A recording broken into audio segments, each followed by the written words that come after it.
Bonjour à tous et bienvenue dans cette nouvelle vidéo. Aujourd'hui on va faire un tour de piste avec le Citation 10. En fait nous n'allons pratiquement pas piloter, ce sont 3 ESP32 qui vont le faire à notre place. Ces ESP32 reliés au PC par une liaison USB vont superviser l'autopilote de Flygear pour un vol IFR aux instruments donc et un atterrissage ILS sur la piste de LFMT Montpellier-Méditerranée qui s'appelait auparavant Fréjorgue. Je me suis préparé une petite checklist afin de ne pas me planter pour la suite. Si on lance d'abord Flygear et qu'on lance les ESP dans un deuxième temps, ils ne seront pas reconnus. Sélectionnez LFMT dans la liste. On est sur Clermont-Ferrand, Figari-Sud-Corse, Genève, Marseille-Provence, oups, je l'ai sauté, Montpellier. Je valide. Autostart. Démarrage des moteurs. Bon, je le lance avec FGGo.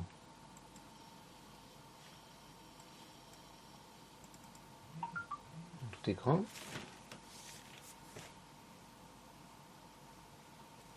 Mon téléphone qui m'envoie des notifications pendant ce temps.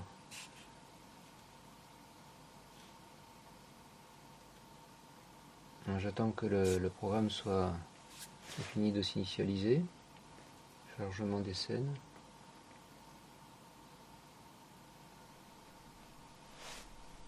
Welcome aboard. Need help? Use help tutorials. Voilà. Je démarre les moteurs. Top Autostart. Le top c'est pour synchroniser le son et l'image. Ensuite, synchro du HDG.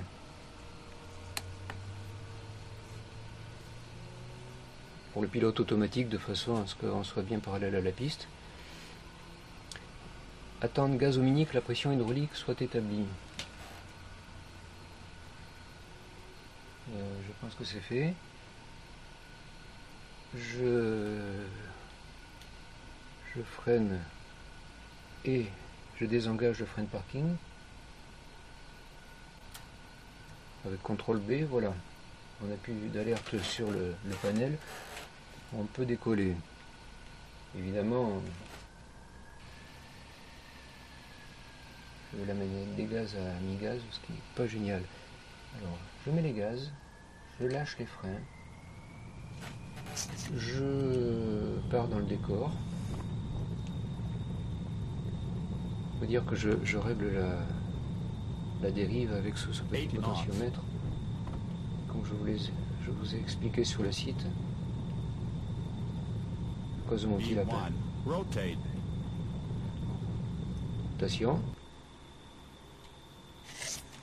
Je rentre le train. Une petite vue extérieure.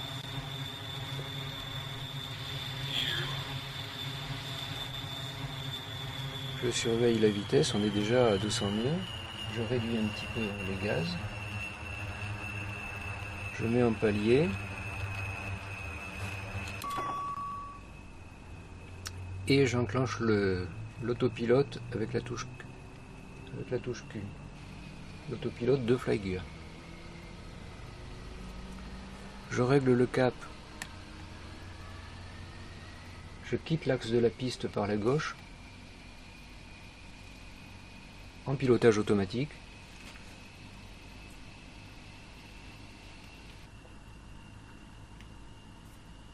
En direction de la grande motte. On va se voir ici, voilà.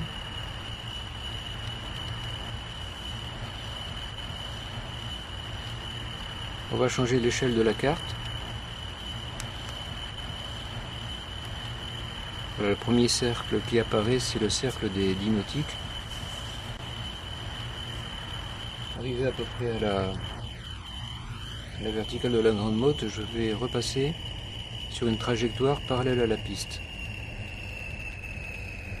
L'avion est en train de se mettre automatiquement en palier parce qu'il a atteint son altitude de consigne de 3000 pieds. Donc je repasse l'HDG parallèle à la piste.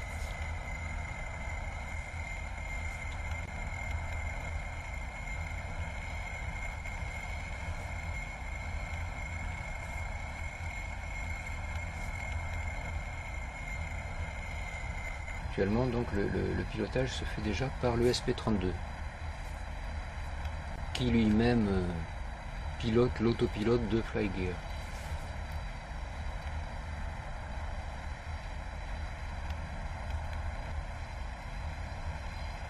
Lorsqu'on va arriver, là on est à 6 nautiques.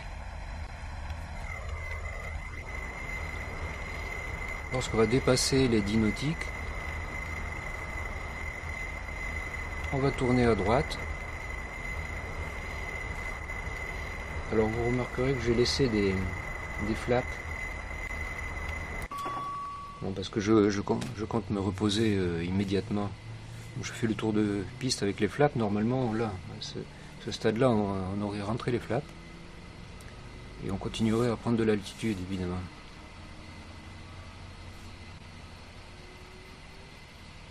On atteint les 10 nautiques, c'est à peu près la ligne de côte entre les étangs et la Méditerranée.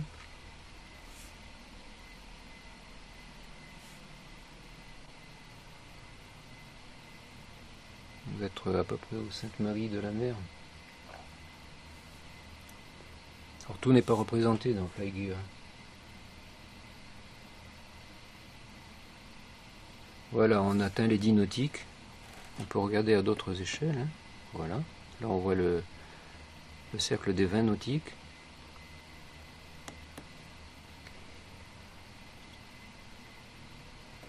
Alors ce qu'on va faire maintenant, on va faire un atterrissage totalement automatique.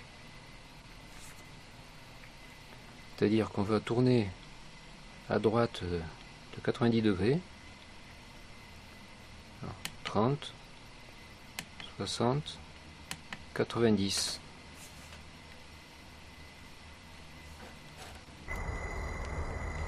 Ce qui va nous placer dans une direction perpendiculaire à l'axe de la piste.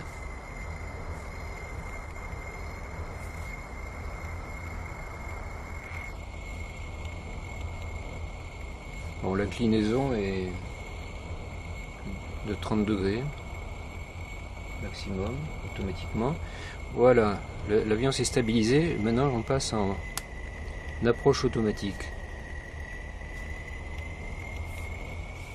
que j'ai enclenché en appuyant sur ce bouton. Il faut que je change la sérigraphie d'ailleurs. J'appelais ça ILS, mais actuellement le positionnement se fait par GPS et plus par les signaux ILS, ce qui permet de poser sur n'importe quel aérodrome en fait, l'ILS. Alors on aperçoit la piste donc un petit peu sur la gauche. L'avion va s'aligner. On va augmenter la visibilité avec la touche Z du clavier. 66 km là, ça c'est indiqué en mètres. On est pratiquement dans l'axe de la piste. On va entamer la descente. Je sors le train.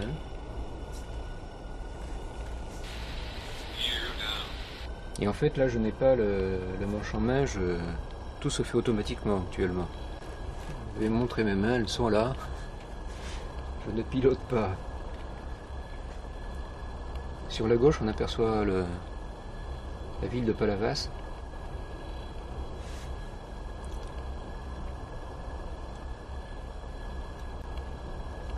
Sur le PFD, on voit la trajectoire verticale de l'avion sur sa pente de descente. On est actuellement à 7 nautiques de l'entrée de piste et à une altitude de 2000 pieds. Alors l'altitude ici, above aérodrome ou above sea level, est pratiquement la même, tout simplement parce que l'FMT est situé pratiquement au niveau de la mer.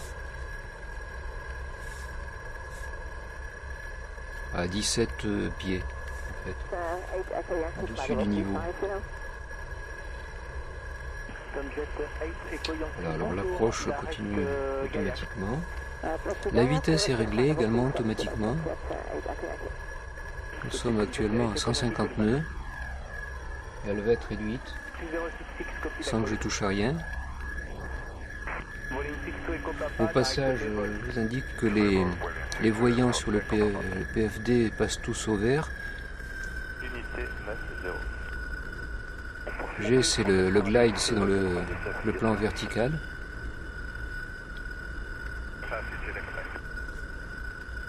Enfin, sur le plan de descente. Et L, localizer, c'est la direction par rapport à l'axe. Enfin, le cap. L'avion continue à descendre, donc automatiquement, la vitesse a été également réduite automatiquement à 140 nœuds actuellement.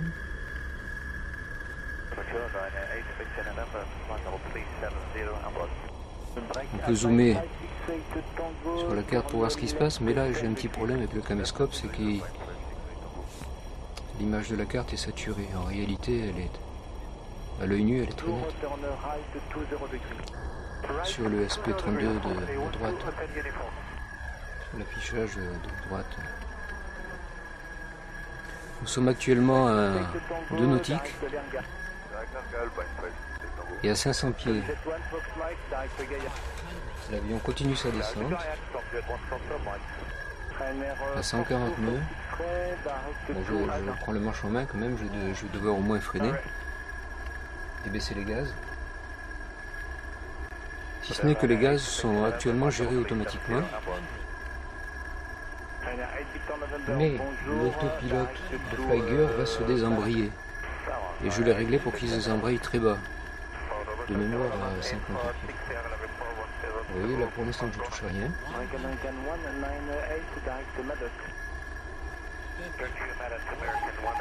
Voilà, il a... Je fais juste l'arrondi. Ah, j'ai oublié de tenir le pédalier, c'est-à-dire mon potentiomètre en main, hein, ce qui fait qu'on part un peu dans le décor.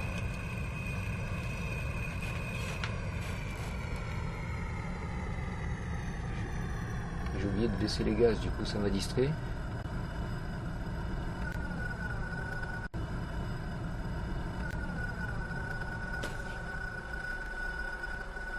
Bon, si j'avais dépassé la bord de piste, j'aurais eu honte, mais ce n'est pas le cas. On va regarder un peu ce qui est autour. Les infrastructures au sol, la tour que j'ai dessinée du reste, soit dit en passant. Ce qu'on va faire, on va mettre un petit peu de gaz et aller se garer.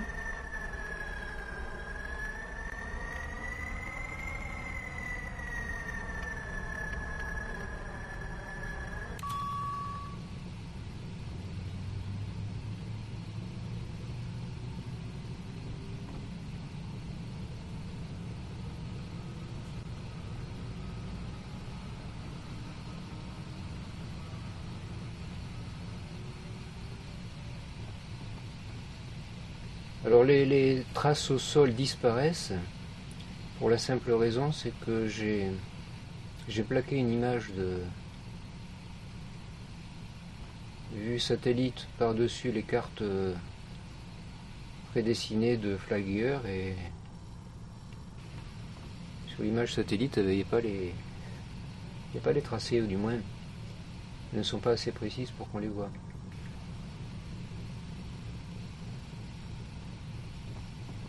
On est un peu dans la pampa là. En réalité, on roule.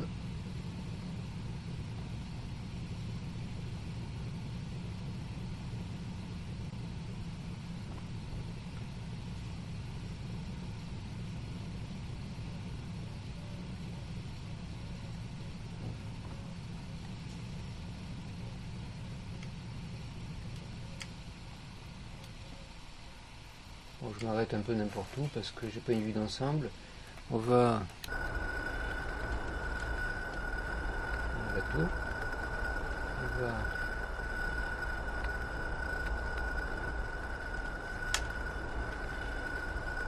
couper les gaz et cerise sur le gâteau, ouvrir la porte. Demander les services au sol.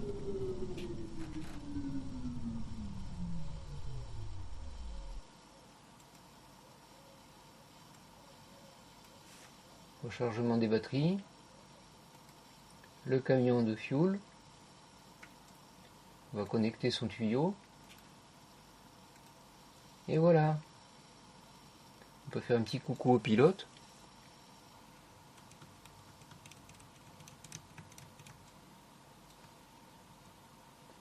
Et voir par exemple que si on tourne la dérive, ça leur fait tourner la tête. C'est le cas de le dire. Voilà. Merci d'avoir visionné cette vidéo. Et je vous en ferai sans doute d'autres à des endroits que je qualifierais peut-être de plus jolis, de par le relief qui environne l'aérodrome. Au revoir et à bientôt.